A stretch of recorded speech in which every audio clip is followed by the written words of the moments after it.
Pemirsa, saat ini saya berada di Komplek Perumahan Villa Kencana Cikarang yang pada tahun 2017 lalu diresmikan langsung oleh Presiden Joko Widodo sebagai proyek rumah murah untuk masyarakat berpenghasilan rendah. Ini bisa Anda lihat dari stiker biru muda yang berada di depan pintu masuk ini, ada tulisan KPR bersubsidi, Pemerintah Republik Indonesia, lengkap dengan logo Kementerian PUPR dan bank yang berpartisipasi. Namun bisa Anda lihat kondisinya seperti rumah yang berada di belakang saya ini sekarang sudah penuh dengan semak belukar sampai ke dalam rumah, pintunya bahkan sudah hilang, catnya mengelupas begitu. Lalu juga ubin-ubinnya retak, dan ini tidak hanya terjadi pada satu rumah, tapi tadi saya sudah berkeliling ke beberapa blok di perumahan ini dan banyak rumah-rumah seperti ini. Padahal syarat untuk mengambil KPR bersubsidi ada rumahnya harus langsung ditempati. Lalu mengapa banyak rumah terbengkalai di Komplek Villa Kencana Cikarang ini? Simak selengkapnya berikut ini.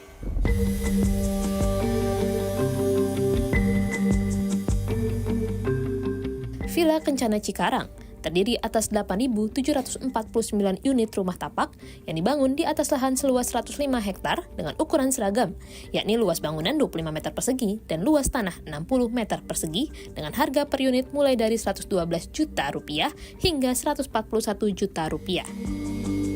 Pada awal program rumah murah ini dirilis, masyarakat bisa memiliki rumah tapak dengan uang muka sekitar 1,1 juta rupiah dan cicilan sebesar 750.000 sampai 900.000 rupiah per bulan.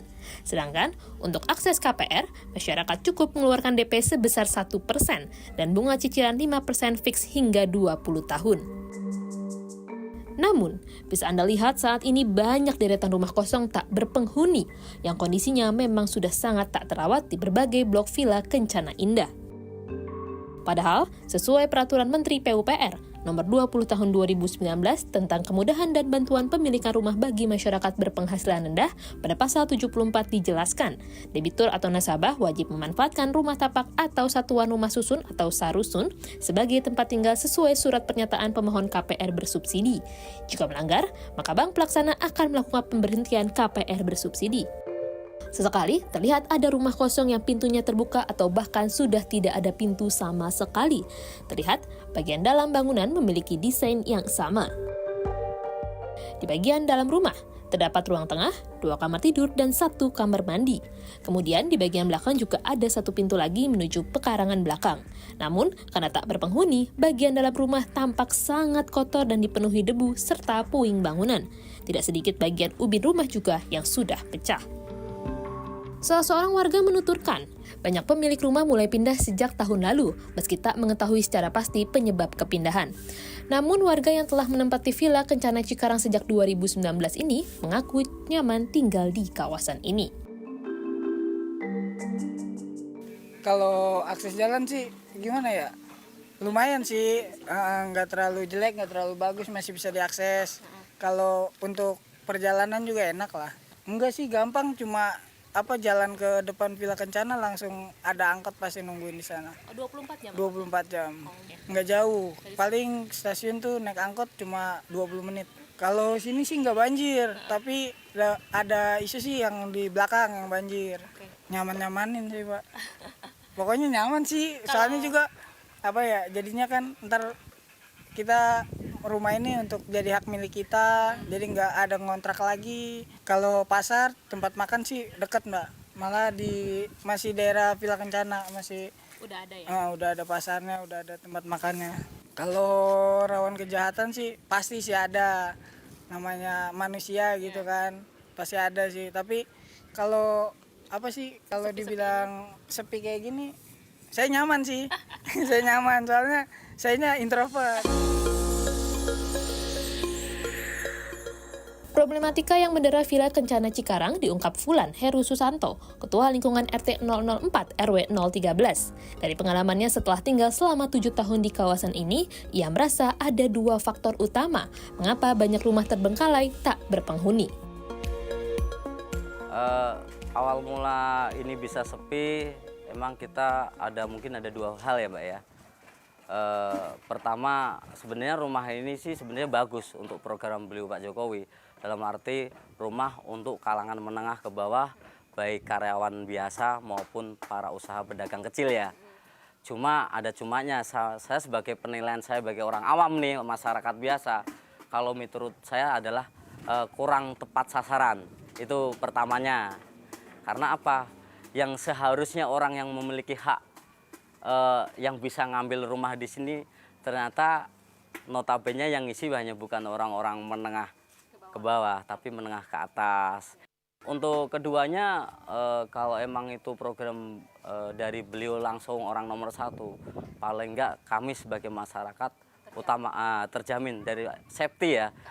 Safety itu adalah meliputi berbagai hal ya, tentang keamanan, tentang lingkungannya di saat dia mau bangun kecil-kecilan, apakah itu aman apa enggak kan gitu. Di saat warga mau membangun hal-hal yang berupa pengeboran atau cepiteng atau apa, itu ada sedikitnya tekanan intervensi. Bukan sedikit sih, luar biasa sih. Intervensinya luar biasa. Mereka menuntut apa, Pak? Mereka menuntut bila mana tidak dipekerjakan dari tim mereka Korlap ini, dia harus mengganti. Yang punya rumah itu harus bayar. Selain jaminan yang lebih kondusif, warga yang menempati Villa Kencana Cikarang juga berharap developer menepati janji pembangunan fasilitas umum seperti pasar bersih, sekolah, dan rumah sakit. Kalau harapan saya untuk ke depan memang lebih safety lagi ya. Emang sekarang udah alhamdulillah udah kondusif. Cuma kalau menurut saya bagi developer atau pembangunan rumah yang ada di wilayah Cikarang Bekasi ini, kalau bisa ya ada safety belt atau keamanan tersendiri dari dinas terkait, entah dari kepolisian maupun TNI yang siap membantu untuk warga yang membutuhkan. Tolong sampaikan beliau, terutama presiden kita ataupun yang punya developer ini. Saya tertarik di Villa Kencana ini, Mbak, karena ada suatu proposal master set plan atau master plan itu yang menggiurkan.